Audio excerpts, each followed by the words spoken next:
नमस्कार, मी राजेंद्र होंजे. बेधडकपणे तुमचं सगळ्यांचं स्वागत. आज आपण चर्चा करणार आहोत कल्याण डोंबिवली महापालिकेमधल्या 27 गावांना महापालिकेत घेण्यासंदर्भात झालेला निर्णय असेल किंवा महापालिकेतून वगळण्यासंदर्भात केलेला अध्यादेशाच्या माध्यमातला निर्णय असेल. या सगळ्यावरून कल्याण डोंबिवलीतली सत्ता समीकरणं ही बदलताना दिसत आहेत. राजकीय कुरघोडी एकमेकांवर केली जाते आहे आणि अशामध्ये भाजप आणि शिवसेना एकमेकांना आता पुन्हा एकदा पाण्यात बघण्यासाठी तयार झालेत असंच चित्र आता दिसतंय. त्यामुळे कल्याण डोंबिवलीतल्या 27 गावातल्या गावकऱ्यांना नेमकं काय वाटतंय, 27 गावांची मिळून तयार करण्यात आलेल्या संघर्ष समितीचं काय म्हणणं वेगळं आहे आणि याच बरोबरीने सत्ताधारी भाजपने जो निर्णय घेतला तो त्यांचाच मित्रपक्ष सत्तेतला असलेला शिवसेनेला मान्य आहे का, की त्यांना अंधारात ठेवून हे सगळे निर्णय घेतले गेले, अशा प्रकारची ओरड देखील शिवसेनेमधनं केली जाते. आणि या सगळ्या पार्श्वभूमीवरती मनसेने ही जोरदार टीका या दोन्ही पक्षांवरती केली आहे की कल्याण डोंबिवलीतल्या नागरिकांना त्यांनी गृहीत धरू नये आणि अशा प्रकारचे निर्णय घेऊ नयेत. मनसेची नेमकी याच्यामध्ये सगळ्या याच्यात काय नेमकी भूमिका आहे, या सगळ्या प्रश्नांविषयी आपण जाणून घेणार आहोत. 3 महत्त्वाचे प्रश्न आज आपल्याला चर्चेला असणार आहेत. पहिला प्रश्न आपला आहे की कल्याण डोंबिवलीतील 27 गावं वगळण्याचा निर्णय हा भाजपच्या अंगलट आलाय का. दुसरा प्रश्न आहे की 27 गावांच्या राजकारणावरून सेना भाजपनं एकमेकांवर कुरघोडी केली आहे का. आणि तिसरा प्रश्न आहे की निवडणुकीवर बहिष्कार घालण्याची संघर्ष समितीची भूमिका ही तुम्हाला योग्य वाटते का. आपल्यासोबत या सगळ्या मुद्द्याला धरून चर्चा करण्याकरता स्टुडिओत आहेत मनसेचे प्रवक्ते नितीन सरदेसाई, ज्यांच्याकडे कल्याण डोंबिवलीचा सगळा निवडणुकीचा भार असणार आहे, त्यामुळे ते कालच तिथे जाऊन भेटी घेऊन आलेले आहेत सगळ्यांच्या. आपल्यासोबत प्रमोद हिंदुराव आहेत, राष्ट्रवादी काँग्रेसचे उपाध्यक्ष आहेत राज्याचे. ते तिथून राष्ट्रवादी काँग्रेसची नेमकी भूमिका काय कल्याण डोंबिवलीतली हे आपल्याला सांगतील. आपल्यासोबत येणार आहेत शिवसेनेचे आमदार सुभाष भोईर आणि आपल्यासोबत काही वेळातच असणार आहेत कल्याण जिल्हा भाजपचे उपाध्यक्ष आहेत शिवाजी आव्हाड, जे नरेंद्र पवारांसोबत या 27 गावांच्या संदर्भात सरकारकडे पाठपुरावा करत होते आणि 27 गावं जेव्हा वगळली गेली तेव्हा 27 गावातल्या नागरिकांनी यांचाही सत्कार केलेला होता. त्यामुळे मला त्या दोघांच्या आधी सुरुवात सुभाष भोईर देखील आपल्यासोबत आलेले आहेत. सुभाष भोईर, स्वागत तुमचं. या 27 गावांच्या संदर्भातला पाठपुरावा शिवसेनेच्या वतीनं हे नेहमीच करत होते. सुरुवात मला सरदेसाई साहेब तुमच्यापासून करायची आहे. 27 गावं पहिल्यांदा घेतली गेली, पुन्हा वगळली गेली. निवडणूक आयोगाने सांगितलं होतं की 6 महिने तुम्हाला ही प्रक्रिया काही बाद करता येणार नाही जर तुम्ही निर्णय घेतला तर. त्याप्रमाणे वॉर्ड रचना झाली आणि ऐन निवडणुकीच्या काही दिवस आधी, आता महिनाभरात निवडणूक राहिली आहे, याचा कुठतरी आपल्याला फटका बसतो हे लक्षात आल्यानंतर सरकारने हा निर्णय घेतला अशी चर्चा रंगते. तुम्हाला चित्र काय दिसतं? मुळामध्ये या सगळ्या एकंदरीत घटनाक्रम जर पाहिला तर या घटनाक्रमामध्ये जी मायबाप जनता या देशाची आहे किंवा या 2 शहरांमधली आणि त्याच्या आजूबाजूची आहे, याचा विचार सरकारने कुठंच केलेला आढळत नाही. सरकारला जी जनता निवडून देत असते त्या मतदाराला आपण मतदार राजा असं म्हणतो, बरोबर. मग असं जर असेल तर या सगळ्या प्रकरणामध्ये म्हणजे अचानकपणे त्या गावातल्या लोकांची काय इच्छा आहे, त्या 2 शहरांना ज्यानं ती गावं जोडली जाणार आहेत त्या शहरातल्या लोकांची काय इच्छा आहे याचा कुठलाही विचार न करता थेट त्यावेळेला कोणाच्या तरी मनात आलं म्हणून ती गावं त्याच्यामधून जोडली गेली. त्याच्यानंतर पुन्हा काहीतरी राजकारणामध्ये आपल्याला आपल्या एखाद्या पक्षाला काहीतरी धोगाफटका होऊ शकतो त्या माध्यमातून, याचा कुठेतरी सर्वे कोणीतरी दिला असेल कदाचित, आणि म्हणून मग ती अचानकपणे त्याच्यातून पुन्हा वगळण्याचा निर्णय झाला. या सगळ्या याच्यामध्ये त्या जनतेचं काय, तिथल्या लोकांच्या भावनेचा विचार काय, हा सगळ्यात महत्त्वाचा मुद्दा आहे. आणि या कुरघोडीमध्ये जनतेच्या भावनांचा विचार कोणीही करत नाही आहे आणि किंबहुना त्यांच्या भावनांची खेळखंडोबा किंवा खेळण्याचा प्रकार हा सगळा चालला आहे. त्यामुळे पहिल्या प्रथम त्याचा निषेध करणं हे अतिशय आवश्यक आहे. सरकारने घेतलेलं पाऊल चुकीचंच होतं. नाही, अर्थातच पाऊल चुकीचं. मला काय म्हणायचं की ज्या पद्धतीने हे केलं गेलं याचा संपूर्ण विचार करता सरकारकडे अनेक माध्यमं असतात की ज्याच्यातून या सगळ्या गोष्टींमध्ये नक्की लोकांना काय हवं आहे याची तपासणी केली जाऊ शकते. त्या ग्रामपंचायतीचे ठराव काय आहेत, तिथल्या लोकांना काय वाटतंय, संघर्ष समितीला काय वाटतंय. कारण हा प्रश्न आत्ता जरी आलेला असला तरी तसा तो इतका नवीन नाही आहे. हा प्रश्न गेली अनेक वर्ष तिकडे आहे.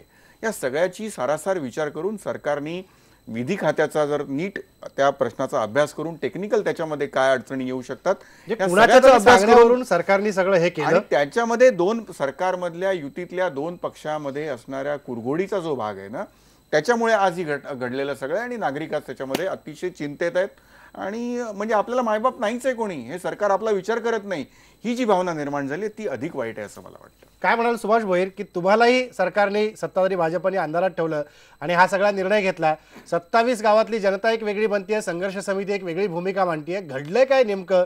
27 गावं येतात काय, बाहेर जातात काय, निवडणूक आयोग सांगितल्यानंतर सरकार परत गप्प बसतं काय, काय होतंय नेमकं?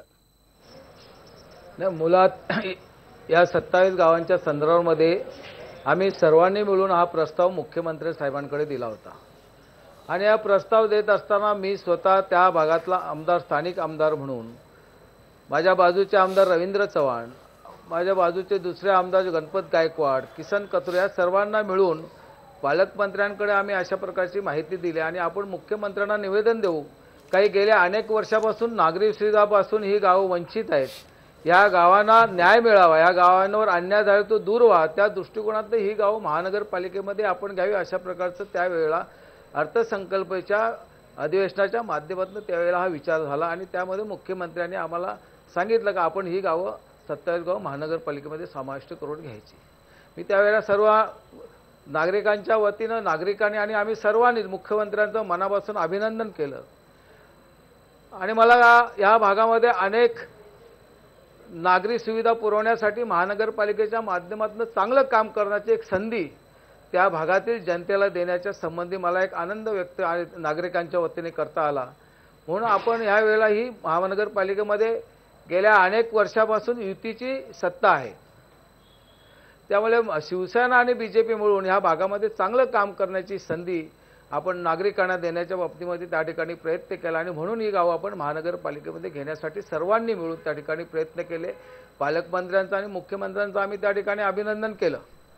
आता ह्या संबंधी पुन्हा एकदा अध्यादेश निघाला का ह्या गावांचं पुन्हा 1 महिन्याचं हरकती आणि सूचनांच्या त्या ठिकाणी प्रयत्न झाला आणि गावं निवडणुकीतनं मागे अशा प्रकारचं काहीतरी पत्र निघालं. पण या संबंधी आम्ही कुठल्याही प्रकारच्या प्रतिक्रिया दिल्या नाही. परंतु आज या ठिकाणी निवडणूक आयुक्तांनी ज्या संबंधी निर्णय घेतला, मी आयुक्तांचं त्या ठिकाणी मनापासून स्वागत करतो. का एक जनतेला एक विश्वास देण्याचं काम, त्या जनतेला जो आतापर्यंत विश्वासघात झाला होता तो विश्वास देण्याचं काम त्या ठिकाणी निवडणूक आयुक्तांनी केलं आहे. त्यामुळे ह्या निवडणुका आता होतील आणि जनतेला चांगल्या पद्धतीने काम करण्याची संधी त्या भागामध्ये आम्हाला करता येईल असं प्रकारचं ठाम मत शिवसेना आणि बीजेपीच्या आम्ही युतीच्या माध्यमातून आहे आणि हा शिवसेनेचा राजकारण न करता लोकांच्या हिताचे काम करण्याचं काम, अनेक वेळा लोकांच्या नागरी सुविधा करण्याचं काम आम्ही ह्या ठिकाणी करतोय, हे ह्या ठिकाणी खास करून मला सांगायचं वाटतं. ते आता बोलताना असं म्हणाले की जनतेचा जो विश्वासघात झाला होता, विश्वासघात केला कोणी हो? मग तो समाविष्ट करण्याच्या वेळेला झाला का ती वगळताना झाला? विश्वासघात केला कोणी याचं उत्तर त्यांनी द्यावं ना. तुम्ही सरकारामध्ये आहात दोन्ही पक्ष, तर विश्वासघात केला मी तर म्हणतो की सरकारने केला. मग त्याच्यामध्ये त्याला नक्की कोण जबाबदार हे त्यांनी सांगावं ना. बरं, ते असं म्हणतायत की ज्या वेळेला ते गावं त्याच्यामध्ये जोडली गेली त्यावेळेला त्याला अभिनंदन केलं लोकांनी सगळं असं जर म्हणतायत, पण त्याच वेळेला ती वगळली तेव्हाही तिथे जल्लोष झाला. म्हणजे ह्या दोन पक्षांना आपल्या सर्वेमध्ये काय आलेलं आहे त्याच्यानंतर हे सगळे बदल होत आहेत. त्यामुळे विश्वासघात जर कोणी केला असेल तर तो काही तिसऱ्या पक्षाने, विरोधी पक्षांनी नाही केला, तो तुमच्याचकडून झालेला आहे. एकतर तो गावं जोडताना झाला असेल किंवा मग ती वगळताना झाला असेल. त्यामुळे याचा विचार त्यांनी करायचा आणि विश्वास कोणी केला हे त्यांनी कृपया स्पष्ट केलं तर बरं होईल. सुभाष भोईर काय म्हणाल, कोणी केला विश्वासघात? नाही, या संबंधी विश्वासघाताचा प्रश्न जो या माध्यमातून आपण या ठिकाणी चर्चा करतोय, आपण आता या ठिकाणी सरदेसाईंनी सांगितलं का ज्या टायमाला ही गावं वगळण्यात आली तेव्हा त्या संघर्ष समितीने जल्लोष केला. जल्लोषामध्ये किती लोक होते सरदेसाई, त्यांना आपण विचारावं. 70 ते 100 लोकांच्या माध्यमातून ह्या ठिकाणी 27 गावांचा प्रश्न सुटू शकत नाही. जर संघर्ष समितीला असं वाटत असेल का ही गावं महानगरपालिकेत जाऊ नये तर त्यांनी ह्या निवडणुकीला सामोरं जावं आणि त्या ठिकाणी 21चे 21 वॉर्ड जिंकावे. याचा अर्थ जनतेसमोर येईल, लोकांसमोर येईल, आम्हाला पण येईल की तुमच्या पाठीमध्ये खरंच जनता आहे.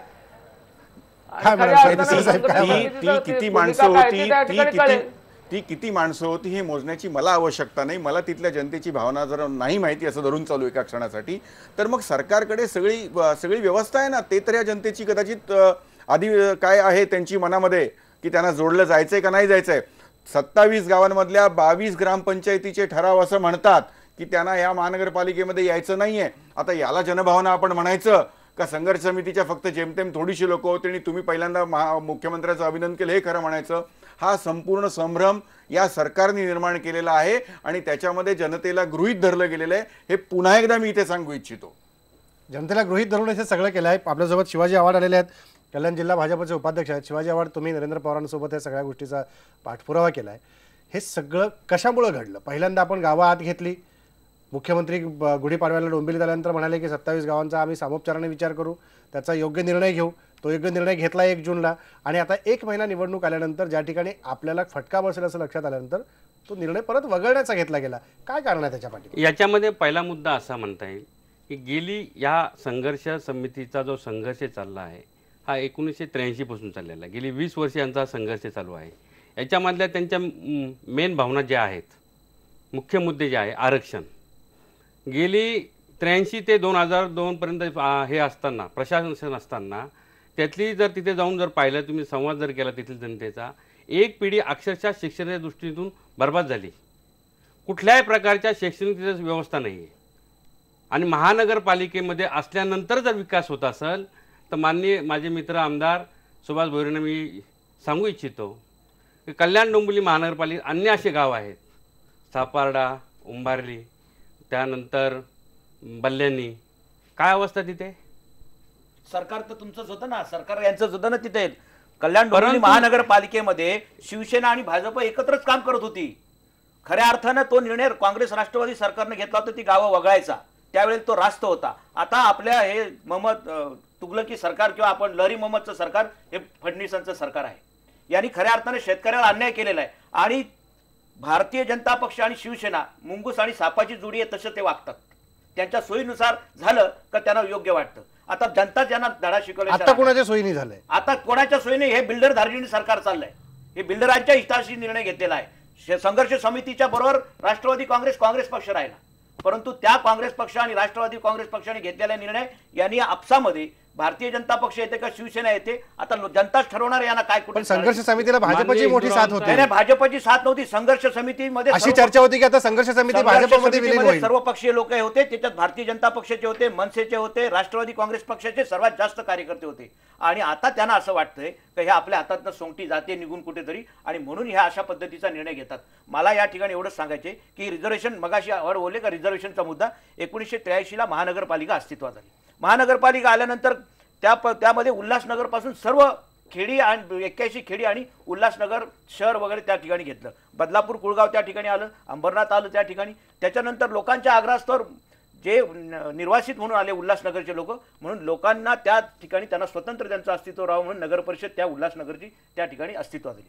त्याच्यानंतरचा जो कालावधी झाला त्या कालावधीमध्ये काही लोकांचं म्हणणं असं होतं की जे रिझर्वेशन पडले ते रिझर्वेशन आमच्याच जमिनीवर पडले, ते हवालदिल झाले.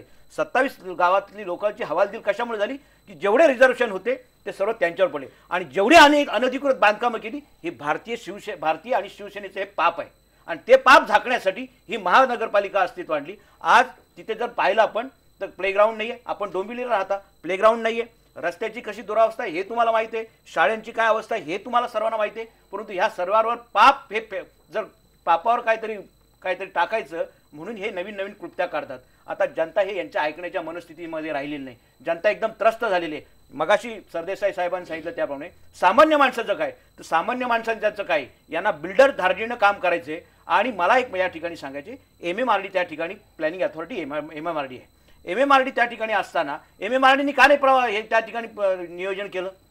आताच्या सरकारला जर वाटत होतं, मग परवा फडणवीस साहेबांनी सांगितलं 1079 कोटी रुपये मोठे मोठे बोर्ड लावले, ग्रोथ सेंटर आणलं. ग्रोथ सेंटर ते कोणासाठी आणलं?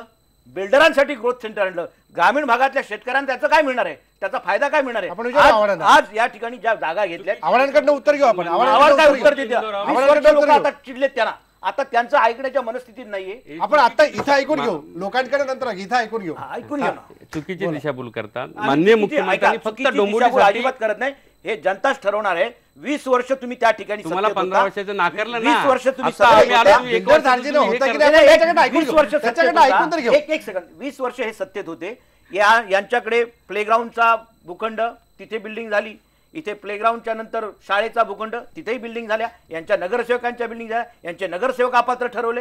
ही वस्तुस्थिती आहे, ही मानता तुम्हाला मानावंच लागेल. आणि जनता इतकी त्रस्त आहे, खड्डे इतके झालेत, लोकांचे दिवसा ढवळ्या लोक मृत्युमुखी पडतात. आणि यांचं आता पावसाळ्यामध्ये यांचं म्हणणं पॅचअप करायचं चाललं. पॅचअप दुर्दैवाने पाऊस पडत नाही, त्याच्यामुळे यांचं पॅचअप चाललंय. जो विकास तो साधला गेलेला नाही 1983 मध्ये त्याची. हे म्हणतात बिल्डर दार्जिलिंग धोरण सरकार त्यांचा चुकीचा आरोप आहे, राजकीय आरोप आहे. राजकीय आरोप तुम्ही राजकीय आरोप जरी असला तरी मला सांगा की ज्या 27 गावाचं मध्यवर्ती ठिकाण जे आपण पकडलं, इथे मोठे प्रोजेक्ट होत नाहीयेत, इथे मोठमोठ्या बिल्डर्सचे प्रोजेक्ट होत नाहीयेत, ग्रोथ सेंटर तिथंच येत आहे, MMRD अथॉरिटी तिथे येते, म्हणजे हे राजकारण केवळ तेवढ्यापुरतं चाललंय हे स्पष्ट होत नाही. आणि त्या भागाचा विकास करण्यासाठी विकास निधी, ग्रोथ सेंटर आणि रोजगार त्याच्यापैकी कल्याण डोंबिवली MMRDनी काय विकास केला? 27 गावं 22 वर्ष, 15 वर्षात का नाही दिलंय? सांगतो त्याचं उत्तर देतो.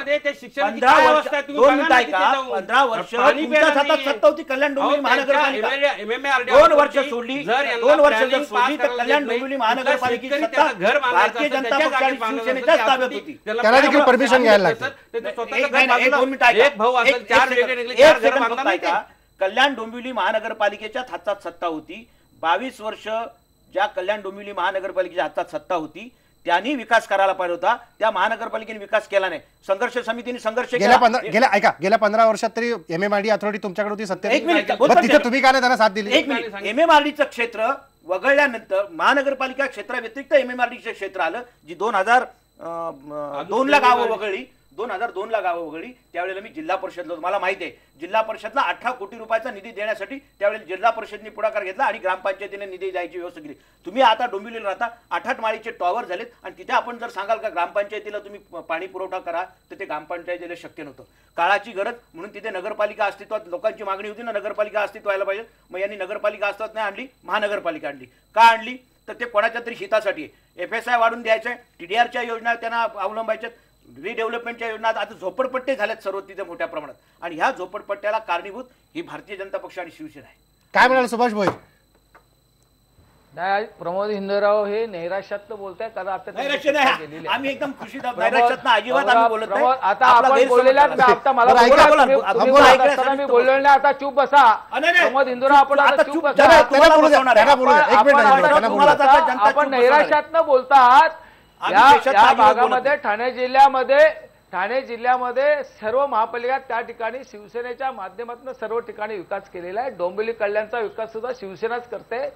आपण एक गोष्ट लक्षात घ्या, ही एक संघर्ष समिती ही जेव्हा गावं बाहेर काढण्यात आली, या संघर्षीच्या माध्यमातून ही गावं बाहेर निघाल्यानंतर 12 ते 13 वर्षामध्ये कुठला विकास या संघर्ष समितीने संघर्ष केला? रस्त्यासाठी संघर्ष केला, पाण्यासाठी संघर्ष केला, काय शेतकऱ्यांच्या जमिनी वाचवण्यासाठी संघर्ष केला? त्या शेतकऱ्यांना भूमिहीन करण्याचं काम या संघर्ष समितीच्या 10-5 मंडळींनी केलेलं आहे. ही वस्तुस्थिती आपल्याला माहीत नसेल. आज जर महापालिका असती तर त्या ठिकाणी घोडबंदरला ज्या पद्धतीनं शेतकरी सुदृढ झाला, त्याच दृष्टिकोनातून 27 गावातला शेतकरी आज मोठा झाला असता आणि सशक्त झाला असता. पण त्या माध्यमातून ही गावं काढल्यामुळे ती गावं विकासापासून दूर राहिली आणि त्या भागातील जनतेची पूर्ण फार वाटोळं केलं. अशा प्रकारचं काम या संघर्ष समितीच्या माध्यमातून केलेलं आहे. म्हणून आपण प्रमोद हिंदूराव आपल्याला माहीत नसेल का ह्या 27 गावामध्ये जेव्हा ही गावं बाहेर काढली तेव्हा मीच त्या ठिकाणी त्यांच्या बरोबर होतो आणि मुख्यमंत्र्यांनी निर्णय घेतला का?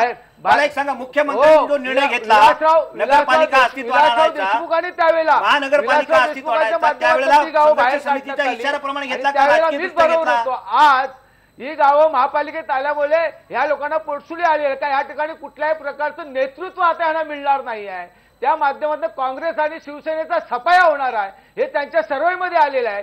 आज सुद्धा कल्याण डोंबिवली महापालिकेमध्ये त्यांचा साप सुपडा साप होणार हे त्यांना पूर्णपणे स्पष्ट त्या ठिकाणी जाणवतंय. म्हणून आपण त्या ठिकाणी अशा प्रकारची घाणेरडं काम त्या ठिकाणी करण्याचं त्या ठिकाणी करता. ही जनता काय आता कुलवली राहिली नाही, त्यामुळे जनतेने ठरवलेलं आहे काय या माध्यमातून 27 गावामध्ये पूर्णपणे शिवसेनेलाच बहुमत द्यायचं आहे, शिवसेनेलाच निवडून आणायचं आहे आणि त्या भागाचा विकास करायचा. अशा दृष्टिकोनातनं झाल्यामुळे आपल्याला या ठिकाणी पोटसुली आलेली आहे, म्हणून आपण या ठिकाणी नैराश्याच्या माध्यमातून बोलताय. म्हणून ही गावं रहिवाशांच्या महापालिकेमध्ये नाहीये. आता आयुक्तांनी नैराश्य म्हणताय. सुभाष भोईर एक मिनिट, सुभाष भोईर एक मिनिट, समितीच्याच बाजूने इंद्रा, एक त्यांची मिनिट. भूमिका त्यावेळची नितीनजी बोला. ते पोटशूळ उठला असं जे म्हणतायत, तर मुळामध्ये आता तुम्ही ज्या ठिकाणी युतीमध्ये केंद्रात आहात, राज्यात आहात आणि या महानगरपालिकेमध्ये सुद्धा आहात, बरोबर. तुम्हाला जे वाटते तेच तुमचे सहकारी पक्ष तिथे युतीतले दुसरे आहेत, त्यांना विचारा, त्यांना तुम्ही म्हणताय ते मान्य आहे का? आम्ही काही बोलण्यापेक्षा त्यांना विचारून घ्या की त्यांना हे 27 गावं ह्याला जोडण्याचा निर्णय मान्य होता की आता तो वगळण्याचा निर्णय गेला तो मान्य आहे, तो एकदा त्यांना विचारून घ्या आणि तुम्ही त्यांनाच उत्तर द्या. ते जास्त सोपं राहील. तुमच्यामधला जो काही आहे वाद तो तुम्ही शिवाजी आता आव्हाडांनाच सांगा बोलू ना. आपण. शिवाजी त्यांना आव्हाड विचारा बोला. ना. एक मिनिट सुभाष भोईर येतो तुमच्या. ज्यावेळेस 27 गावातल्या संघर्ष समितीच्या कार्यकर्त्यांची भेटीगाठी घेतल्या, त्यांच्या सुभाष ज्या भोईर येतो समस्या तुमच्याकडे. होत्या एक मिनिट. त्या समस्या जे मुख्यमंत्र्यापर्यंत नेण्याचं काम माननीय नरेंद्र पवार आणि मी माझ्या माध्यमातून मुख्यमंत्र्यांकडे गेलो. ज्यावेळेस तिथल्या अक्षरशः ज्या गेली 20 वर्ष जे संघर्ष करतात, जनतेचा आंदोलन जे जनतेने केलं, तिथे जनतेचा जनमताचा आदर करणारा लोकशाही मानणारा पक्ष भारतीय जनता पार्टी आहे. जनमताचा जर आदर करायचा होता तर एक तुम्हाला माहित मिनिट. होतं. दादा बोलू द्या. मी येतो तुमच्याकडे. इंद्रा, मी तुमच्याकडे येतो. आयोगाच्या अगोदर मी तुमच्याकडे येतो. जरा पूर्ण करू द्या. मी येतो 2 तुमच्याकडे. महिन्यात भूमिका तुमची येतो मी बदलणार तुमच्याकडे. येतो मी आपला तुमच्याकडे. मान ठेवतो प्रमोदजी. हा. जर जनतेच्या भावना पूर्ण ऐकून त्यांच्या समस्याचं त्यांची जर भावना गेली 20 वर्ष प्रत्येक निवडणूक जर बहिष्कार टाकतात, लोकशाही प्रक्रियेत सहभाग घेत नाही, आणि जर त्यांना आपल्याला जर नगरपालिकेत वेगळी नगरपालिका पाहिजे, महानगरपालिकेत त्यांना राहायचं नसेल, आपण जबरदस्ती जाण्याचं, ही लोकशाही का? ही लोकशाही का? ही कोणाची लोकशाही ठरवा म्हणता? ही शिवसेनेची लोकशाही म्हणता तुम्ही? मी माझ्या मित्र पक्षाबद्दल म्हणणार नाही, त्यांचं मत काही मग वेगळं. कुणाबद्दल म्हणताय? कुणाबद्दल म्हणताय? म्हणताय कुणाबद्दल? भारतीय नेत्यांनी, आम्ही प्रदेश अध्यक्षांनी सुद्धा सांगितलं आणि माननीय मुख्यमंत्र्यांनी सुद्धा तीच भावना आहे त्यांच्या, की जनमताचा जनमताचा जो कौल आहे त्यांना वेगळं राहायचं आहे, नगरपालिका वेगळी पाहिजे, म्हणून भारतीय जनता एकच प्रश्न मला हाच प्रश्न विचारायचा आहे. भारतीय जनता पक्ष जर लोकशाही मानत असेल, मानते की नाही? मानते. तर मग निवडणूक आयोग लोकशाहीला धरून सगळे निर्णय घेतं. हे 5 वर्षापूर्वी निवडणूक आयोगाने पत्र लिहून सांगितलंय, कुठलेही बदल कराल तर निवडणुकीच्या आधी 6 महिने काही करता येणार नाही. हे निवडणूक आयोगाला छेद देण्याचं काम म्हणजे लोकशाही नाकारण्याचं काम आहे. हा तुमचा मला मान्य. मग निवडणूक आयोगाला माहित असताना 1 जूनला जर समाविष्ट केलेली अधिसूचना आहे, तर पुढची प्रोसेस काय केली? 122चं आरक्षण का काढलं? कुणी काढलं? निवडणूक महापालिकेमध्ये बसून आरक्षण कुणी ठरवलं? तुम्ही सांगा ना. शिवाजी आव्हाड, तुम्ही शांत बसू नका. यावेळेस निवडणूक कमिशनने हे का नाही विचारलं की तुम्हाला 6 महिने अगोदर ही प्रक्रिया राबवता येणार नाही? मी तुम्हाला त्यावेळेस घटनाक्रम निवडणूक आयोगाने सांगतो. जर हे केलं असतं, मग 40 आता दिवस तुम्हाला- आधी महापालिकेची आता गावं तुम्हाला वगळण्याचा निर्णय कोणी आर्टिकल घेतला? 243 आणि 4चा आता हा विषय हे होतो. त्यापूर्वी त्या जर यंत्रणेने हे जर केलं असतं, नितीनजी, म्हणजेच निवडणूक आयोगाला छेद दिला. मला असं म्हणायचं आहे की सुरुवातीला ज्यावेळेला ती गावं त्याच्यामध्ये इन्क्लूड करावीत असा जेव्हा झाला, त्यावेळेला यांच्या इतर 2 आमदारांची सुद्धा त्याच्यावरती पत्रावरती सही आहे. त्याच्या मी म्हणजे तुम्ही सुरुवातीला ठीक आहे, तुम्हाला काही काळ वाटलं की ती त्याच्यामध्ये इन्क्लूड करावीत, नंतर असं काय घडलं की तुम्हाला अचानक वाटायला लागलं ती वगळावीत? त्याच्यामध्ये कारण मुद्दा तुमचे असा झाला, सहकारी पक्षाचे आता आमदार तिथे आहेत, त्यांचं मत भिन्न आहे. म्हणजे 2 पक्षामधल्या कुरघोडीमध्ये, 2 पक्षाच्या कुरघोडीमध्ये जनता सफर होतीये. आणि याच्यामध्ये त्या 27 गावातल्या जनतेचा विचार, त्यांचं भलं व्हावं असा त्याच्यामध्ये कुठलाही उद्देश नाही. निवडणुकीमध्ये मला किती मतं तिकडून मिळतील या गणितावर हे सगळे बदल चाललेले आहेत. जे मला ब्रेक घ्यायचा, पण नितीनजीने तो मुद्दा उपस्थित केला, ते पत्रच माझ्याकडे आहे. जे पत्र सुभाष भोईर यांनी उल्लेख केला, त्या पत्राचा सुरुवातीला मुख्यमंत्र्यांकडे मागणी केली, त्यांच्याच लेटरहेडवरचं हे पत्र आहे. याच्यावर चर्चा करणार आहे ब्रेक नंतर.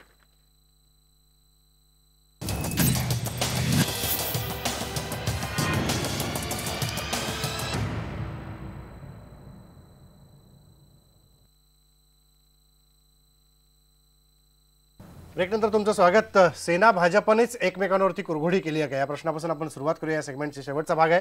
पण जो मगाशी मुद्दा सरदेसाई यांनी उपस्थित केला होता, ते पत्र सुभाष भोईरांचा आमदारकीच्या लेटरहेडवरचं पत्र आहे, 10 मार्च 2015चं.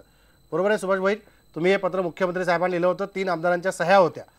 एक तुमची, आमदार रवींद्र चव्हाण आणि आमदार गणपत गायकवाड हे त्यावेळेला भाजपसोबत नव्हते, अपक्ष होते, आता ते भाजपमध्ये आलेले आहेत.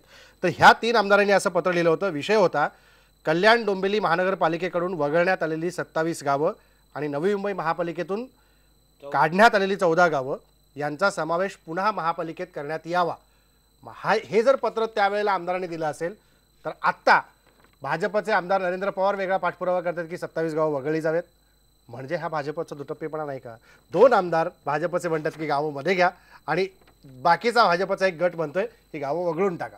याला काय म्हणायचं? या संदर्भात संघर्ष समितीने आमच्या आमदार रवी चव्हाण यांची भेट घेतली.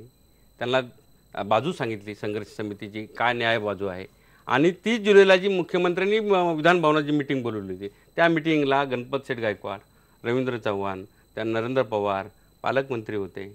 आणि मला वाटतं सुभाष भोईर साहेब तुम्हाला पण बोलवलं होतं नगरविकास खात्याच्या माध्यमातून त्यावेळेस. हो, जना पाटील यांनी त्या आपल्या नावाने पत्र दिलेलं होतं डेप्युटी सेक्रेटरी. त्यावेळेस माननीय आमदार साहेब उपस्थित नव्हते. पण हे माननीय अर्थसंकल्पीय आमदार अधिवेशनात दिलं गेलेलं पत्र आहे. कुठला अधिवेशन जे झालं अर्थसंकल्पीय अधिवेशन त्या काळात हे मुख्यमंत्र्यांनी दिलं गेलेलं पत्र आहे. मार्च अधिवेशनाच्या मध्ये. काळात त्याच्यानंतर संघर्ष समितीच्या नेत्यांनी सर्व पक्षाच्या नेत्यांना भेटी घेतलेल्या आहे. त्यांची बाजू त्यांनी मांडली. त्यानंतर संबंधित जे काही नेते असतील सर्व पक्षातले असतील, फक्त भारतीय जनता पार्टीचे नव्हते, इव्हन त्यांनी राष्ट्रवादीच्या नेत्यांच्या सुद्धा भेटी घेतलेल्या आहे. त्यांना त्यांची भूमिका सांगितली, कन्व्हिन्स केले. जे त्यानंतर भारतीय जनता पार्टीचे जो काही निर्णय मुख्यमंत्र्यांनी दिलेला आहे, जनभावनेचा जनतेचा जो इच्छा आहे की आम्हाला महानगरपालिका नको, महानगरपालिका क्षेत्रात जाऊन आमचा विकास झालेला नाही, आमची स्वतंत्र नगरपालिका द्या आणि आम्हाला आमचा एक सांस्कृतिक तिथे एक ठेवा आहे किंवा आमचं एक कल्चर आहे, ते कल्चर त्या गावाचं जतन झालं पाहिजे, असं एक सुद्धा भूमिका तिथल्या गावकऱ्यांची आणि संघर्ष समितीची आहे. भाजपचे रूप त्यातल्या जनतेला समजल्यामुळेच जनता म्हणाली आम्हाला तिथनं नको आहे, महानगरपालिका नको, आम्हाला नगर परिषदच पाहिजे. हे तुम्ही सांगत नाही. मला माझं ह्या मुद्द्यावर आपण नंतर येऊ, पण 27 गावाची भूमिका काय आहे ही भूमिका सुद्धा आपण सर्वपक्षीय समितीमध्ये राष्ट्रवादी काँग्रेस सुद्धा आहे, आपण सुद्धा ती मानली पाहिजे. आम्ही मानतो ना. आम्ही स्पष्ट सांगितलेलं आहे की कल्याण आता युतीमध्ये जे 2 पक्ष आहेत त्या 2 पक्षाचे दोघेही आता प्रतिनिधी आता उपस्थित आहेत. तुम्ही पहिल्यांदा सांगा की तुम्हाला ही गावं 27 गावं वगळावीत असं वाटतं का? आणि नंतर त्यांच्या आमदारांना विचारा की 27 गावं जोडली जावी असं वाटतं का? म्हणजे तुम्हाला दोन्ही पक्षाची भूमिका आता या क्षणाला काय आहे आणि त्यामुळे अगोदर निर्णय झाला तो कोणाच्या सूचनेनुसार झाला आणि नंतर झाला तो कोणाच्या याच्याप्रमाणे आता स्पष्ट होऊन जाईल. बरोबर आहे, बरोबर. ते तर दिसत आहे, ते दिसतच आहे. हे म्हणतात की 27 गावं वगळली पाहिजे, ते म्हणतात 27 गावं समाविष्ट झाली पाहिजे, हे स्पष्ट आहे. मग हे जर होतं तर जेव्हा जनता सरकार म्हणून बघत असते तेव्हा त्यातल्या 2 पक्षांचं म्हणजे हे कसं आहे माहितीये का की एखाद्या घरामध्ये चांगल्या चाललेल्या कुटुंबामध्ये पती पत्नीमध्ये जर बेबनाव असेल तर त्याच्यामध्ये त्याची मुलं, त्या पालकांमधल्या भांडणामध्ये मुलं सफर होतात, जी आज तिकडची जनता सफर होतीये. यांना दोघांना जे काही वाटतंय त्यांचे दोघांचे सर्व भिन्न भिन्न काही गोष्टी सांगतायत, त्यावरून ते निर्णय घेतायत आणि बदलतायत, जसं वाटेल तसं म्हणायला येईल त्याप्रमाणे. याच्यामध्ये तिकडची जनता सफर होते, त्याचा कोण विचार करणार आहे? 22 ग्रामपंचायतींनी हे कोणाचं मन आहे? हे भारतीय जनता पक्ष आणि शिवसेने दोघांची तीच भूमिका आहे. प्रमोदजी काय म्हणाल शिवाजी? 22 ग्रामपंचायतींनी ग्रामसभेचे ठराव केले आणि ते ठराव करून त्यांनी सांगितले की आम्हाला स्वतंत्र नगरपालिका पाहिजे. आम्हाला घटनाक्रम ते सांगतात, घटनाक्रम सांगतात. एकच मिनिट, घटनाक्रम आहे.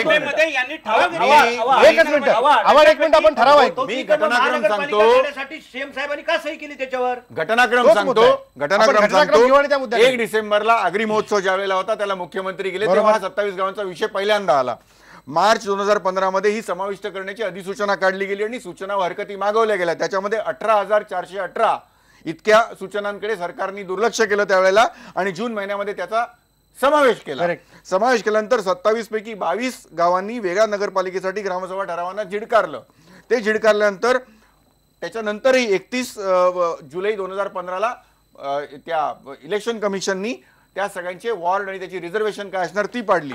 आणि मग त्याच्यानंतर अचानक असं वाटायला लागलं ह्या सूचना व हरकती त्यावेळेला बघितलेल्या नव्हत्या का, ह्या ठराव त्यावेळेला बघितले नव्हते का, आणि त्याच्यानंतर मग ही गावं वगळण्याचा निर्णय घेण्यात आला. ज्यावेळी संघर्ष समितीच्या भूमिका ताठर झाली त्यावेळी यांना असं वाटायला लागलं की आपलं काहीतरी चुकलंय. दुरुस्त म्हणजे चूक झालेली होती, चूक झालेली नाहीये आणि ती दुरुस्त करायचा प्रयत्न झाला. जी भावना संघर्ष समितीची मुख्यमंत्र्यापर्यंत गेली नव्हती ती जेव्हा भेट झाली मुख्यमंत्र्याला त्यांच्या अडचणी आणि त्यांचा विकास करायचा त्या भागातला ज्या त्यांनी घटनाक्रम सांगितल्यानंतर ते मुख्यमंत्र्यांच्या लक्षात आल्यानंतर 23 27 गावामधले जनमत जर वेगळं राहायचं असेल, नगरपालिका करायचं असेल, त्या बाजून जर लोकशाही बाजून मेजॉरिटी कॅरी द पॉईंट याप्रमाणे तुम्हाला काय वाटतं की जर ह्या तत्वानी जर मुख्यमंत्र्यांनी जनमताचा आदर जर केला असेल तर योग्य आहे असं मला वाटतं. सुभाष भोईर, तुम्हाला वाटतं मुख्यमंत्र्यांनी जनमताचा आदर केला की मुख्यमंत्र्यांना हवं तसं आपल्या नेत्यांच्या म्हणण्याप्रमाणे करावं लागलं?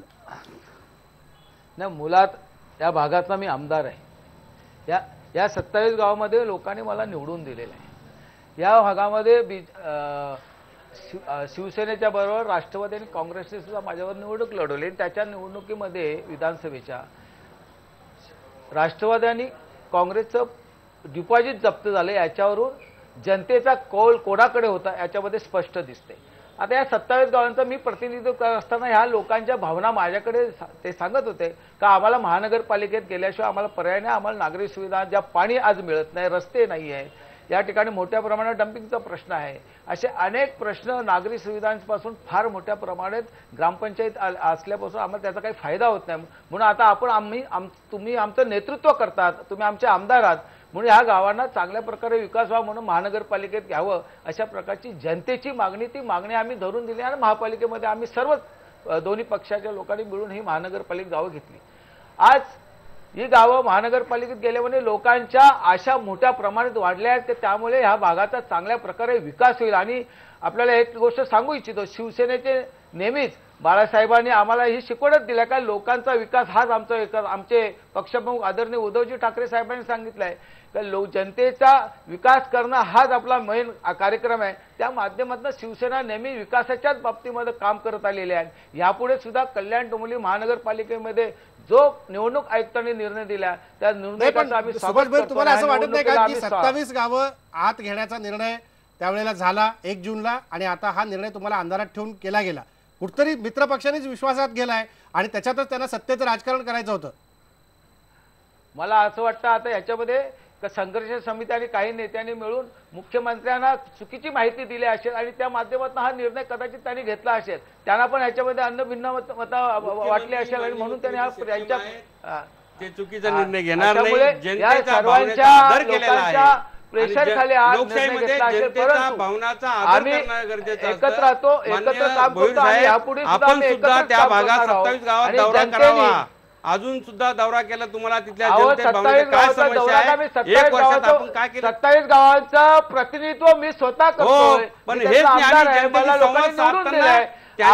समस्या आहे, त्यांना जर वेगळं राहायचं असेल, त्यांची मानसिकता वेगळं राहायची असेल, जनमत त्यांच्या. मला एक सांगा, तुम्ही जनमताच्या आधारावर बोला. नावं तरी माहित आहेत का? या 27 गावांची नावं तरी माहित आहेत का आपल्याला? हो, माहिती ना. हो, मी लहानचा मोठा डोंबिवलीत झालेलो आहे भोईर साहेब. तुम्ही मला आता म्हणजे वैयक्तिक मी तुमच्या टीका करत नाही, पण जनतेचं म्हणणं आहे, शिवाजी आव्हाडाचं वैयक्तिक मत नाही. निवडून दिलाय सुभाष भोईर, आपण संवाद केला असता, जनतेचं तिथे आम्ही जनतेचा मत परिवर्तन संवाद साधून हा निर्णय घेतला. सुभाष भोईर, मला एका प्रश्नाचं उत्तर द्या. संघर्ष समिती आणि आपण सर्वांनी मिळून सर्वे केलेला आणि सर्वमध्ये तुम्हाला स्पष्ट दिसलंय का शिवसेना ह्या ठिकाणी 90% जागा जिंकणार म्हणून अशी आपण भारतीय जनता पार्टीचा तिथे जर सुभाष भोईर, हे जे पत्र तुम्ही दिलेलं होतं मार्च महिन्यात 3 आमदारांच्या सहीचं तुमच्या लेटरवर, बरोबर? आणि त्याच्यामध्ये गणपत गायकवाड आत्ताचे भाजपमधले आमदार, तेव्हा अपक्ष, आणि रवींद्र चव्हाण डोंबिवलीचे भाजपचे आमदार यांच्या सह्या आहेत. म्हणजे भाजपची 2 वेगळ्या भूमिका आहेत आणि ह्याच्यातनं वेगळं काहीतरी राजकारण करायचं आणि शिवसेनेला बाजूला सोडायचंय, असा याचा अर्थ घ्यायचा का? आज सुद्धा ते आमदार माझ्या बरोबर आहेत, किसन कतोरे सुद्धा बरोबर आहेत. त्यांचं म्हणणं आहे की ही गावं 27 गावं महापालिकेत गेल्यामुळे ह्या गावांचा चांगल्या प्रकारे काय म्हणाल शिवाजी? ते आमदार जर सगळे यांच्या सोबत असतील तर हे वेगळा गट काम करतोय भाजपचा. सचिव मनीषा म्हैसकर यांना एक पत्र दिलेलं आहे वेगळी नगरपालिका बाबत. आपण चुकीची माहिती देत बोलत असताना बोलत नव्हतं. एक मिनिट ऐका, आताची बोलत असताना मी बोलत नव्हतो. एक मिनिट ऐका. ही स्मार्ट, आता ही गावं स्मार्ट सिटीमध्ये गेल्या. ही कल्याण डोंबिवली महापालिका आता स्मार्ट सिटी झालेली आहे. म्हणजे स्मार्ट सिटीमध्ये 27 गावं आता त्याच्यामध्ये अपवाद राहिले नाही. ती गावं सुद्धा स्मार्ट सिटीत गेल्या. त्यामुळे ऑटोमॅटिक ह्या गावांमध्ये मोठ्या प्रमाणात चांगला विकास, चांगले त्याला त्या ठिकाणी दिशा देण्याचं काम या ठिकाणी आम्हाला करायचं आणि तेच काम आदरणीय उद्धवजी ठाकरे साहेबांच्या नेतृत्वाखाली आणि पालकमंत्र्यांच्या नेतृत्वाखाली आम्हाला करायचं. आणि मला खात्री आहे का या भागाचा चांगला विकास शिवसेनेच्या माध्यमातून, युतीच्या माध्यमातून केला जाईल. आणि मग पालकमंत्र्यांच्या तुमच्या पालकमंत्र्यांना जर असं वाटत होतं, मग सरकारने तुमच्या सरकारने निर्णय घेतलाय. काय होते माहितीये का, की ज्या वेळेला तुम्हाला हवं असेल तेव्हा आम्ही ते आंदोलन करू म्हणायचं, सरकारमध्ये राहायचं, आणि त्या एखादी गोष्ट चुकीची वाटली की आम्ही आंदोलन करू म्हणायचं. विरोधी पक्षाचं नक्की तुम्ही एकदा भूमिका ठरवा की तुम्हाला काय करायचं. आणि जर हे सरकार त्यांना हवी तशी भूमिका घेत नसेल तर तुम्ही त्यांच्या सोबत तुम्हाला त्याच्यामध्ये विचारलं जात नाही. हे एकदा हे वास्तव आहे. या गावाच्या संदर्भात संघर्ष समितीला शक्ती आणि ताकद देण्याचं काम कैलासवासी दिबा पाटलांनी केलं होतं. याचा लढा दिबा पाटलांनी खऱ्या अर्थाने लढला आणि ती 27 गावं वगळण्यात आली होती. नंतर मला वाटतं सुभाष भुरांचं हे वाक्य दिबा पाटलांना वेदना होत असतील सुद्धा या संदर्भातल्या. कारण का, या संघर्ष समितीला शक्ती आणि ताकद देण्याचं काम, शेतकऱ्यांना ताकद देण्याचं काम दिबा पाटलांनी केलं आणि दिबा पाटलांच्या हाकेला ओ देण्याचं काम खऱ्या अर्थानं काँग्रेस राष्ट्रवादीने केलं आणि म्हणून ही 27 गावं त्यावेळेला वगळण्यात आली होती. आता यांनी सुभाष भोईर काय म्हणतात बघा, काय म्हणतात सुभाष भोईर. आम्ही दिबा पाटलांचा आम्ही आजही आदर करतो, तेव्हाही करत होतो आणि पुढेही करत राहणार आहे. दिबा पाटलांना ठेस लागेल अशा प्रकारचं कुठलंही महापालिकेत समष्टी केली याचा अर्थ तो होतोय. त्याचा अर्थच याचा अर्थ तो होत नाही. आम्ही जनतेच्या मागणीमुळे आम्ही ही मागणी केली आहे. जनतेला हे पाहिजे आहे, जनतेला लोकांना हवं आहे, लोकांना हे पाहिजे आहे का आम्हाला. सुभाष भोईर भाजप असं म्हणतं की ज्या 22 ग्रामपंचायतींनी ठराव केला त्या 22 ग्रामपंचायतीपैकी 4 ग्रामपंचायती शिवसेनेच्या नावावरती नव्हत्या. म्हणजे नेमकं काय होतं? चुकीची माहिती देत आहे आपण. तशा प्रकारचं त्यांनी फक्त त्या संघर्ष समितीच्या दबावापोटी तशा प्रकारचे ठराव केलेले आहेत. नागरिकांचा अशा प्रकारचा कुठलाही हेतू नव्हता आपल्या ठिकाणी सांगू इच्छितो. आणि हा जो प्रस्ताव निर्माण केला आहे, हा प्रस्ताव जनतेच्या इच्छानुसार आम्ही त्या ठिकाणी केले आणि मला खात्री आहे आज जनतेला हे न्याय आवडलेला आहे. मला काय म्हणायचंय, न्याय सरकारने द्यायचा असतो. इलेक्शन कमिशनला एखादी भूमिका घ्यायला लागावी आणि ती सरकारने घेतलेल्या निर्णयाच्या विरोधात घ्यावी लागावी, हे खरं तर या सरकारचं अपयश आहे. हे मला सांगायचं आहे की न्याय जनतेला देण्यासाठी सरकारला निवडून देत असतात. त्या सरकारने अशा पद्धतीने निर्णय बदलून, वेळोवेळी बदलून जनतेला न्याय दिलेला नाहीये. काय म्हणाल सुभाष भोईर? जनतेला जे हवं आहे त्या संबंधी आम्ही कुठेही उतरायला तयार आहोत. जनतेची जी मागणी असेल ती मागणी आम्ही मान्य करून घेतो. शिवसेना हे नेहमी जनतेच्या पाठीमागे उभी राहिलेली आहे. मन की बात बोलत नाही, ये किसी के धन की बात कर रहे हैं. मन की बात हे करतात, मन की बात नाही, हे दोन्ही धनकीच बात करतात. त्याच्यामुळे याच्यामध्ये यांच्या अवसान याने आणलेला आहे. हे सर्व बिल्डर धार्जिणे सर्व काम चाललेलं आहे. त्यामुळे यांचा महानगरपालिका अस्तित्वात आल्यानंतर महापालिकेमध्ये गावं घेतली काय ना वगळणी काय याच्या संदर्भात यांना काही सोयीसुचक नाही. हे कोणाच्या तरी हितासाठी हे चाललेलं आहे. आणि म्हणून मगाशी मी उल्लेख केला त्याप्रमाणे हे सरकार कोणाच्या तरी इशाऱ्यावर, कोणाच्या तरी सांगण्यावर चालतं. फक्त पब्लिकला दाखवण्यासाठी आम्ही करतो. आम्ही तुमच्यासाठी फार काय केलं. महापालिकेत गावं समाविष्ट केली, महापालिकेत वगळली, परत आम्ही सुप्रीम कोर्टात, हायकोर्टात जाणार. हे आता लोकांना समजले, सर्व लोकांना समजलं. धोबीपछाड झालेला आहे. नाही ना, आमचं धोबीपछाड नाही. आता जनताच दाखवणार आहे. आता निवडणुकीला आपल्याला आपली जे अस्तित्व काय आहे ते लोक आता दाखवणार आपल्याला. आमच्या धोबीपछाडच्या काळजी करूच नका आपण. आमच्या एक दीड वर्षाचं काय तुमचं सरकार काय चालवायचं ते चालून घ्या. लोक आता इतके कंटाळे तुमच्या मन की बातला. सच्चेवादी झुटेवादी आता लोकांना माहित झालेले.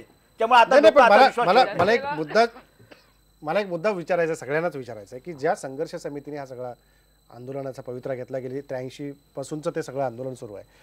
पण निवडणूक म्हटल्यानंतर हा प्रत्येकाचा लोकशाहीतला अधिकार आहे की आपण जाऊन मतदान केलं पाहिजे. बरोबर. बहिष्कार टाकणं योग्य आहे? नाही, एक मिनिट सांगा. 1 मिनिट सांगतो तुम्हाला. त्यांच्या हिताला बाधा येत असेल बहिष्कार टाकणं योग्य आहे? तुम्ही त्याला समर्थन करता का? आम्ही असं सांगितलं, आम्ही असं स्पष्ट, आमची भूमिका अशी स्पष्ट आहे. सर्व पक्षीयची संघर्ष समिती आहे. जर संघर्ष समितीने सर्व निवडणुका लढवायचं ठरलं तर राष्ट्रवादी त्यांच्या सोबत राहील. नाही, पण तुम्ही असं का सांगत नाही की मतदानाचा अधिकार आहे तो तुम्ही बजावला पाहिजे? लोकशाहीमध्ये प्रत्येकाला मत देण्याचा अधिकार आहे हे तुम्ही जसं मानता तसं आमची भूमिका अशी आहे की संघर्ष समिती ही सर्वपक्षीय, कोणाची वैयक्तिक स्वरूपाची संघर्ष समिती नाही. बरोबर आहे. संघर्ष समितीने जो निर्णय घेईन निवडणूक लढवायचा तर त्याच्यासोबत आम्ही जाऊ. उद्या संघर्ष समिती म्हणाली आम्हाला स्वतंत्र नगरपालिका पाहिजे तर आम्ही स्वतंत्र नगरपालिकेचा पुरस्कार जरूर करू. आता शासनाचीच भूमिका तू मैमै झाली. आता भारतीय जनता पार्टी एक बोलते, शिवसेना एक बोलते आणि त्याच्यामध्ये आमच्या बिचारा भरडला जातोय शेतकरी, तिथला प्रकल्पग्रस्त, तिथला भूमिहीन हा तिथे भरडला जातोय आणि त्याला त्याची किंमत मोजावी लागते. आज आरोग्याच्या सेवा तिथे मिळत. काँग्रेस आणि केलं नाही, आम्ही सुरुवात केली आहे. 1000 आम्ही तर गावं वगळली. आवाड गावं वगळली, मुख्यमंत्री कैलासवासी दिवा पाटलांची नेतृत्व स्वीकारलं. 15 वर्षात तुम्ही शरद पवार साहेब दिवा पाटील साहेबांच्या शरद पवार साहेबांनी दिवा पाटलांची प्रत्येक गोष्ट मान्य केली हे तुम्हाला माहिती. खर्च झालेला आहे वगैरे हा प्रश्न नंतरचा आहे. जी महानगरपालिका कल्याण डोंबिवलीची आहे त्याच्यामध्ये आता निधी नाहीये, ती डबघाईला आलेली आहे. नगरसेवकांची जी विकास कामं तिथे आहेत त्याच्या फायली काहीतरी कारण काढून पुढे ढकलल्या जात आहेत, पैसा नाही, आणि ती विकास कामं देतात त्याच्यामध्ये पैसा नाहीये. ही परिस्थिती आहे. गेली 15 वर्षांची सत्ता असताना त्याच्याबद्दल पहिले बोलूया ना. विषय आज महत्वाचा 27 गावाचा विषय आहे. 27 गावाच्या 27 गावाचा विकास झाला नाही ही दूरदृष्टी ठेवून माननीय मुख्यमंत्र्यांनी जेव्हा संघर्ष समितीचं निवेदन त्यांचं पूर्ण ऐकून घेतल्यानंतर 27 गावाचा विकास होण्यासाठी 1079 कोटीची घोषणा केली. ग्रोथ सेंटर, कमर्शियल हब आणि त्याच्या माध्यमातून माझा मुद्दा क्लिअर होऊन द्या. त्या माध्यमातून तिथलं रोजगार विकास हे करून दाखवणार. तुम्ही येत्या 3-4 वर्षात तुम्ही बघा त्या 27 गावाचा 5 वर्षात स्मार्ट सिटी सारखा किंवा स्मार्ट विलेज करून दाखवणार भारतीय जनता पार्टी. हे तुम्हाला मी दाखवतो. त्या 27 गावामध्ये जर ग्रोथ सेंटर तुम्ही आणलं असेल मध्यवर्ती ठिकाणी, तिथे आलेल्या सगळ्या बिल्डर्सची घरं विकली जावीत, तिथे आलेला रोजगार उपलब्ध व्हावा, यासाठी हे ग्रोथ सेंटर तिथेच गेलं नाही असं वाटत किती डेन्सिटी पाहिली जिथे. मग तुम्ही फक्त जवाहरमध्ये करणार का, ग्रामीण भागात करणार का? करायला पाहिजे. हो, करायला पाहिजे. पण जिथे डेन्सिटी लोकसंख्या जास्त आहे, जिथे त्या समस्या आहे, महाराष्ट्रामध्ये 5 ठिकाणी निवडलेले मुख्यमंत्री, कल्याण डोंबिवली त्यापैकी एक आहे. येस, सुभाष भोईर बोला. एकच मिनिट येतो हिंदुरा तुमच्याकडे. या कल्याण डोंबिवली महापालिकेमध्येही 27 गावं समाविष्ट झाल्यानंतर 21 जुलै 2015ला 1000 कोटी रुपये ह्या गावांच्या विकासासाठी द्यावे हे पहिलं पत्र माझंच आहे. आणि ह्या गावांना विकासाची माननीय मुख्यमंत्र्यांनी MMRDAच्या माध्यमातून हे डिक्लेअर केले 5. पण त्याच्यापैकी बरोबर आहे. मी 21 जुलैलाच पत्र दिलेलं आहे. मी 21 जुलैलाच पत्र दिले त्या बाबतीत. आणि ह्या गावांचा विकास ग्रोथ सेंटरसाठी मिळावा अशा प्रकारचं माझं ते पत्र होतं. आणि त्यालाच अनुसरून हे पैसे मिळालेले आहेत. आणि ह्या गावांना 27 गावांचा विकास व्हावा, नोकऱ्या मिळावे, धंदा मिळावा, व्यवसाय मिळावा, हा दृष्टिकोन त्यामागचा होता. आता या ठिकाणी एकच गोष्ट राहिलेली आहे. हिंदूराव आपल्या पायाखालची वाळू घसरलेली आहे. आपण या निवडणुकीला सामोरे जावे. आपण लोकसभा विधानसभेला आपला सुपडा साफ झाला. या महापालिका वाळू काय घसरली नाही, आपल्या पायाखाली आता वाळू राहिलेली नाही. जनता मतदार ते दाखवून देणार आहे. त्यामुळे आमची काळजी आपण काय करायचं कारण नाहीये. दुसरा महत्त्वाचा मुद्दा असं सांगतो, ग्रोथ सेंटर बोलता स्मार्ट सिटीच्या संदर्भात बोलता स्मार्ट सिटीला कमीत 7,000 कोटी रुपये लागतात. 1000 कोटी रुपये ग्रोथ सेंटरच्या नावाने आजूबाजूच्या जमिनीचे भाव वाढवण्यासाठी यांनी ग्रोथ सेंटरचं आम्ही दाखवलंय. हे कोणासाठी दाखवलंय हे तुम्हाला सर्वांना 5 वर्षासाठी हे सांगतात. या सगळ्यात मनसेची भूमिका आता काय असते? नाही, मनसेची भूमिका स्पष्ट आहे की सरकार म्हटल्यानंतर ज्याला मायबाप सरकार आपण म्हणतो त्या सरकारने हे सगळे बदल करण्यापूर्वी तिथल्या जनतेचं जनमत जर जाणून घेतलं असतं तर बरं झालं असतं. आज दावे प्रतिदावे करतायत की कोण म्हणतं की नाही त्या जनतेला या महानगरपालिकेमध्ये यायचं होतं, त्यांच्याच युतीमधला दुसरा मित्रपक्ष असं म्हणतोय की नाही त्या जनतेची इच्छा अजिबात त्याच्यामध्ये राहण्याची नव्हती. यामुळे ह्याच्यामध्ये जनता कुठे आहे? 2 पक्षांच्या सर्वेमध्ये जे त्यांना काही वाटतंय त्या पद्धतीने सरकार एकमेकाला अंधारात ठेवून सुरुवातीला या मिनिटात की त्यांची दिशाभूल करून मुख्यमंत्र्यांनी दिलं, नंतर लक्षात 3 महिन्यामध्ये वेगळं वाटतं. मला असं म्हणायचं की सरकारमध्ये त्याची कारण त्यांनाच माहिती. त्यामुळे हे जे काही चाललंय ना हे जनमताचा आणि जनतेचा अजिबात विचार न करता चाललेलं आहे. त्यामुळे या दोन्ही गोष्टी चुकीच्या घडल्या असं मला म्हणतंय. त्याच्याऐवजी जर त्यांनी जनतेचं एक कौल घेतला असता तिकडे अगोदरने जे सरकार म्हणून सहज शक्य असतं त्याच्याही काही पद्धती असतात त्या पद्धतीने घेतलं असतं तर असा गोंधळ झाला नसता. आता बघा, तुम्हाला एका बाजूला तुम्ही ती गावं आत घेताय, नंतर मग ती बाहेर काढताय, मग निवडणूक आहे, तुम्हाला चपराक मारताय. दुसऱ्या बाजूने आता काही जण कोर्टामध्ये, त्या कोर्टामध्ये अफिडेव्हिट द्यावं लागणार आहे. कोर्ट काय निर्णय घेईल, स्टँड होईल, कोर्टात स्टँड होईल किंवा नाही, पण तोपर्यंत संभ्रमावस्था तर कायम राहील. याला जबाबदार कोण आहे? मला एवढंच म्हणायचंय की सरकारमध्ये युतीमध्ये असलेले दोन्ही पक्ष या गोंधळाला जबाबदार आहेत. म्हणजे अजूनही निर्णय नाहीये, म्हणजे तिकडे काय होणार आहे माहित नाही. आज जवळजवळ असं नक्की झालंय इलेक्शन कमिशनच्या लेटर नंतर की त्या पद्धतीनेच ते निवडणुका होतील, पण अजूनही कोर्टाचा निर्णय बाकी आहे. म्हणजे संभ्रम 100% संपलेला नाहीये. आत्ता काही दिवसांवरती निवडणुका आल्या, सणावाराचे दिवस आले आणि आपलं नक्की काय होणार आहे जनतेला नाही माहिती. मग हे चुकीचं नाही का? त्यामुळे सरकारमधले असलेले दोन्ही पक्ष या गोष्टीला जबाबदार आहेत, या गोंधळाला जबाबदार आहेत. अंतर्गत कुरघोड्यांमध्ये तुमची जनता त्याच्यामध्ये सफर करते, जनतेला त्रास होतो आणि त्याच्याबद्दल त्यांना आत्ता काहीही वाटत नाहीये. त्याच्याबद्दल काही वाटत नाही. सुभाष भोईर, शेवटचा प्रश्न तुम्हाला आणि शिवाजी आव्हाडांना. आत्ता भाजपने जो निर्णय घेतला 27 गाव वगळण्याचा, आता निवडणूक आयोगाने सांगितलं 27 गावांसहित निवडणूक होणार. शिवसेनेला असं वाटतंय का की दोस्त ना रहा, आता निवडणुकीत काय करायचं, आपणच आपली भूमिका स्पष्ट घेऊन पुढे जायचं? नाही, जनतेला जे अपेक्षित आहे ते करण्याचं काम आम्ही शिवसेनेच्या माध्यमातून करतो आणि जनतेला ज्या गोष्टीची आवश्यकता वाटते त्या गोष्टीचा आम्ही त्या ठिकाणी प्रयत्न केलेला आहे. निवडणुकीत भाजप सोबत जाणार की एकटे लढणार? नाही, या ठिकाणचा निर्णय आमचे पक्षश्रेष्ठी घेणार आहेत आणि पक्षश्रेष्ठी निर्णय जो देतील तो आम्हाला मान्य असेल. आणि आम्ही आज कल्याण महापालिकेमध्ये युतीबरोबरच आहोत, शासनामध्ये युतीबरोबर आहोत, ठाण्यामध्ये युती आहे. त्यामुळे हा प्रश्न येतच कुठे का आम्ही युतीमध्ये नाही आहोत. काय म्हणाल शिवाजी? मला एकच माहिती आहे, जी 27 गावाची जी समस्या आहे त्याचं त्यांचे जनतेचा आदर, जनमताचा कौल, जनमताचा आदर करून माननीय मुख्यमंत्र्यांनी ही वेगळी नगरपालिका अस्तित्वात शिवसेनेला कसं त्या शिवसेना वगैरे 27 गावाचा हा शिवसेना तुमचा मित्रपक्ष आहे, ते म्हणतात आम्ही आमचा मित्रपक्ष 27 गावाचा जनमताचा आदर तर ठेवला पाहिजे ना. तो जनमताचा, जनतेची इच्छा जर आम्हाला राहायचं नाही महानगरपालिकेत, म्हणजे शिवसेनेचा आदर नाहीये. मी त्या विषयात मी जनतेच्या तुम्ही बोला, जनतेच्या विषयात बोलतो. जनतेच्या राहायचं जनतेला कळत नाही नेमकं काय ते. जे या छोट्या प्रमाणावर या ठिकाणी चाललंय हेच राज्य सरकारवरती, राज्य स्तरावरती चाललंय. एकमेकांच्या कुरघोडीमध्ये जनतेला काय वाटतं याच्याकडे दोघांचंही लक्ष नाही. फडणवीस हे तुम्ही येत्या काही दिवसात पाहताल. येत्या काही दिवसात काय बघायला मिळेल त्याचाच अंदाज नेमका येत नाही. त्यामुळे जनता ही संभ्रमावस्थेत आहे. धन्यवाद सगळ्या पाहुण्यांचे. जनतेला गृहीत धरून, जसं नितीन सरदेसाई म्हणाले की ते खरं आहे, जनतेला गृहीत धरून आपण सगळा कारभार करतो. भले तो राज्याचा असेल, गावातला असेल, किंबहुना कधी कधी आपण आपल्या कुटुंबातल्या लोकांना देखील गृहीत धरून आपला संसार चालवायचा प्रयत्न करतो. अशाने संसार नीट चालत नाही. भांड्याला भांडं वाजतं आणि हे किती दिवस वाजवत राहणार. भांड्याला भूकं पडली तरी आपल्याला कळत नाही की याला बुजवायचं कसं, कारण त्या भांड्यात साठवलेले पैसे देखील त्यात उरलेले नसतात, त्याच गळक्या भोकातनं बाहेर पडतात. अशा वेळेला जनतेच्या या सगळ्याच विकासाच्या प्रत्येक गोष्टीशी किती दिवस आपण खेळत राहणार हा खरा मुद्दा आहे आणि तोच ऐरणीवर येईल यावेळच्या कल्याण डोंबिवली निवडणुकीत. इथंच थांबू. फक्त ऐकून